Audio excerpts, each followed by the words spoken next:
So, I was born in hang 1960. on, all right. I'll start this up. Okay, so Right. what it is? Obviously, you're a successful biographer. You're well known for your books, Stone Roses, The Happy Mondays, Andrew Lou Goldman. Old ham. Yeah. I just wonder if you could sit back, relax. I wonder if you could tell us a little bit about your first forays into music writing, into music journalism, as it was. Yeah. When I was a young man in London. Yeah. I can honestly say the only reason I got started was nothing to do with talent. Nothing. Zero. I'd written for the Polytechnic magazine, Right. like the first or second year at Polytechnic, North London Poly, Finsbury Park, Which would have Stroud been Green so Road. What, we're talking mid-80s? 89. Right, so we'd have to, because the Jesus and Mary Chain played a few of them Yeah, it's a Polytechnics famous around there. gig, yeah, didn't the they? North London Poly. But one day I made a fanzine, and I interviewed Marquis Smith. What was the name of your fanzine? Interview. It was an A3 folded, and it was just an interview with the Fall, and I ripped it off Philip K. Dick. Right. I did a X or what, a K, waiting on the telephone for Marquis. Right. And then I was selling that outside the Town and Country Club, and I saw Red Wedge magazine. Right. Wrapped up a drain pipe, started writing for Red Wedge, and then, because I looked a bit like Ian Brown, especially with the haircut that I had at the time, which was a rip-off of Ian, and I had flared trousers, this is 1989, and a long sleeve So top. his haircut in turn was a rip-off of, didn't he take the Beggar's Banquet cover into the hairdressers and say, I want it like that? He wanted it like exactly like Mick Jagger's on Do Beggar's you know Banquet. where you are, Peter? Old tune. He could be coming here any moment, in a fury at you for saying that. No, he might be in a fury. He won't be in a fury at me. I ain't done anything to him. It's not a No. jab. Anyway, so there you are with the haircut, the Ian Brown lookalike. Knock, knock, knock, the face. Come in, son. Really? Knock, knock, knock, ID. Come in, son. Yeah. Knock, knock, knock, enemy. Woocha-ba-ba-ba-ba. And then, you wouldn't believe it, I was the only journalist writing for the enemy, the face, and ID. The only one. So I'd bowl around all the officers, like Jack the Lad. Helen loved me. Helen Mead, the Live's review editor. She's such a beautiful lady. She loved me. And the others were real snarky at the enemy. I hate them. I hate them. But ID magazine, you could go in there and have a right laugh. ID magazine, honestly, Right. It was the best. Well, this was the heyday, the heyday of face and ID, heyday, isn't Covent, it? You know? Covent Garden Yeah, ID. you're maybe a little bit modest before when you said no talent, no talent. I mean, you're writing for the face, the enemy, and the ID. Certainly at the peak Yeah, of I was the the face. top dog. So you must have been able to string a sentence together. Then is what I'm getting at. I know Farringdon was really gothic and interesting around then, and Oh, and and one I- time and I I'm went- interested. one Hang time on, I and I'm abused interested. the And I'm pho- I interested in abused the anecdotes about photocopier. flowered up headwear. But And I'm I really abused trying to the get. I'm really photocopy. trying to get down to your writing. You Okay. as a writer, They're all a body of work, yeah? From day dot to day now, it's one body. It's not. I've reread the old stuff. It is meant. It's like, it wasn't so much the good writing. It was like spot on. Absolutely laser beam, spot on. Never put a foot wrong. Say there's a gonzo element to your work. Not really. No? I wouldn't say so. So it wasn't as much about you as it was about the band you were reviewing? Yeah, it or- was exactly that. I would project. Well, that's gonzo, isn't it? Is it? That's the Hunter S. Thompson vibe, yeah. It's just as, what he's up to while the gig's happening is generally just as interesting as what's happening on stage. I wouldn't categorise myself in any way like Hunter S. Thompson, but I would say I was always there or thereabouts. Yeah, but his personality is inherent in his I writing. think I had a lot of personality, yeah, I'll give you that. And Yeah. what happened to that personality? Now,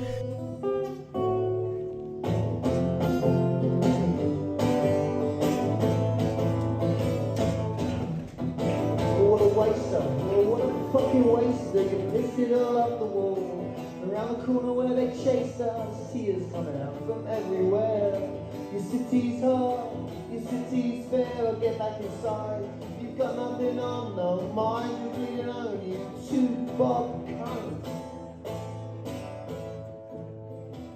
Are there any pieces in particular that jump out where you thought, fucking hell, I remember that band, they were great, but nothing ever came of them? Is there anyone you can say that about? Yeah, it was Crown Court, who you know, it Well, was they're really. still going though. They're Yeah, still going Crown strong, Court aren't is they? still going strongly. Yeah, they're Yeah. the best band in Britain. All right. Tell us a little bit about Crown Court then. This is why Crown Court, the greatest band in Britain, if I am ever less than in an absolute fury, like just 1 millimetre below fury, I'll put on Crown Court and it's gone. It's like, I'm ready to go. I'm ready to take the monarchy down. I'm ready to go. They are not right-wing lads. They're from Tottenham. It's a multiracial band to start with. Yeah, but the prejudice to the band for so many years is all wrong. And certain journalists, and I'll name them, because I'm coming, so I won't name you, but I'm coming and I'm going to fucking have you. In print, and then if I ever catch you on the fucking mountains, you ain't coming fucking down. And that's a promise. Not with fucking walking anyway, on a stretcher. No names. They've definitely got a mad. They've definitely got a great energy, Crown Court, man. I've only heard a couple of the tunes, like, but yeah. Well, yeah. I'd love to see them live though. Yeah. It is an experience. We made you. We made you. We made you. That's about the working class telling the establishment, the British workmen, the British working class, they made this country. Yeah. I really admire that. Well, it's like the empire. I mean, the empire was built by the blood of the working class. You know, it was your Scots, your Irish, and your workers who went out and died. You know, colonising places like Africa and India. You know what I mean? Dying in some godforsaken heat for what? You know, for the wealth of the already wealthy. You know, they sat in a diplomatic haven in London, divvying up continents with a ruler. And when you see the borders of African countries, and it's just straight, and you think someone's just sat there, you know, with a ruler, some ambassador somewhere, some viceroy, you know. It's crazy, isn't it? It's Yeah. like all those people who died in World War I, you know. Yeah.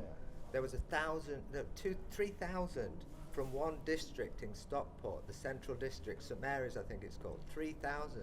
It's a war memorial at Stockport Art Gallery. It's just breathtaking to see. It's just like to think, because before And this... to think that King George and the Kaiser were cousins. Do you know what I mean? We were still communicating, you know, still meeting During at the the war? soiree. During Well, the yeah, war? the British monarchy and the German monarchy are all related. You know, Victoria was the Kaiser's cousin. You know what I mean? And so George, who was king during the war, he was. They were all related, and yet, you know, you got millions of men, all the workers, killing each other for a mile of mud Yeah, for in a mile of mud, Flanders or that's what it some, was. Or you even know? a metre of mud. Yeah, They measured it, you know, they got that far. yeah, It's just shocking, really. yeah. So that's what I admire. I guess I don't know if it's punk rock sentiment, but I guess that was always part of the personality, you know. Because punk, you know, anyone could do it, I suppose. But I was just better than the rest, so. I always felt like being in a band and going on stage always felt a bit like going to war. Anyway, you know what I mean?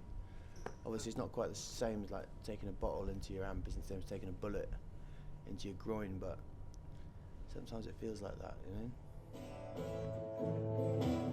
When she wakes up in the morning, she writes down all her dreams. It's like the book of Revelations, or the Beano, or the F for the Aberdeen go. I really wanna know. So tell me, where does all that money go? Where does all that money go?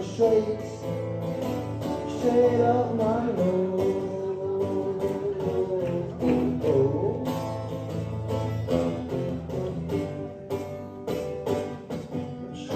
They never liked it anyway. They must prefer it further away, oh yeah. Oh, can I ask you one question then, Peter? Yeah, go on. It's a special question from Mr. Anthony Donnelly. Mm-hmm. He would like to know what you can remember from a particular day. And when I looked at that day in the book, Still Breathing, that I helped Anthony and Christopher write, Yeah.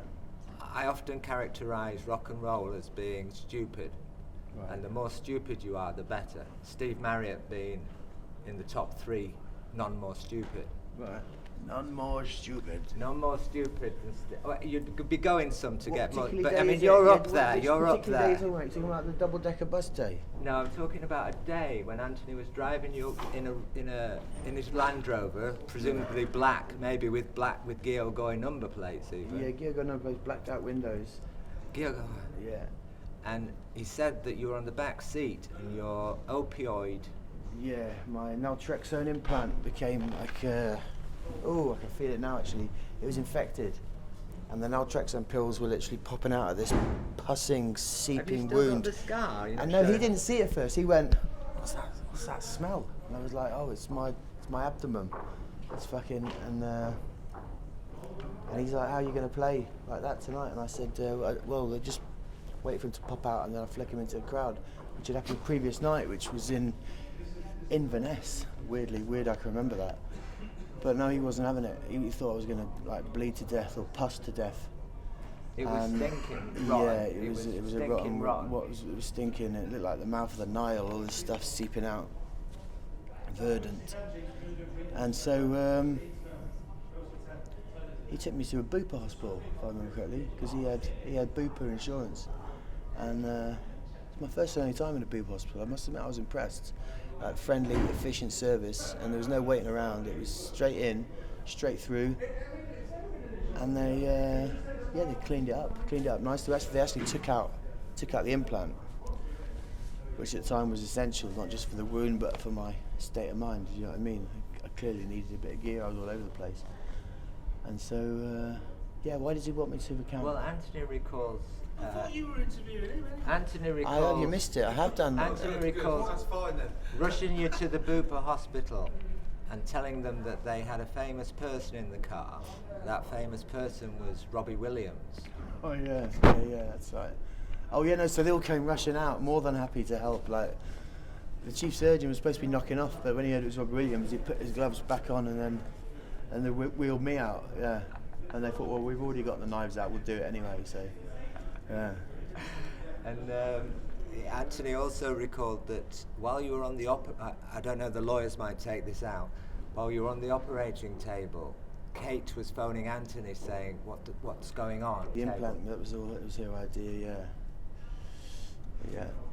That's quite a hectic half hour on the operating table. Yeah, I think we played that night as well. Well, in Manchester. Anthony not only remembers you playing a gig that night. He said you had a game of football after the operation. You had a game of football. You did a fashion shoot for the Sunday Times, and you did a gig. All thanks to Bupa. Yeah. Bupa and the Donnellys. Yeah. But what we're trying to say is, Anthony said he's never met a more resilient human being. A lovely thing to say. Yeah. Bit of resilience. Yeah. Reflect. Well, we're still breathing, aren't we? Yeah, we're still breathing. Still breathing, yeah. But reflecting for a moment on that one day, how extreme was that? I mean, none more stupid. None more stupid, yeah. Steve Marriott would be proud of me. Get back inside. You've got my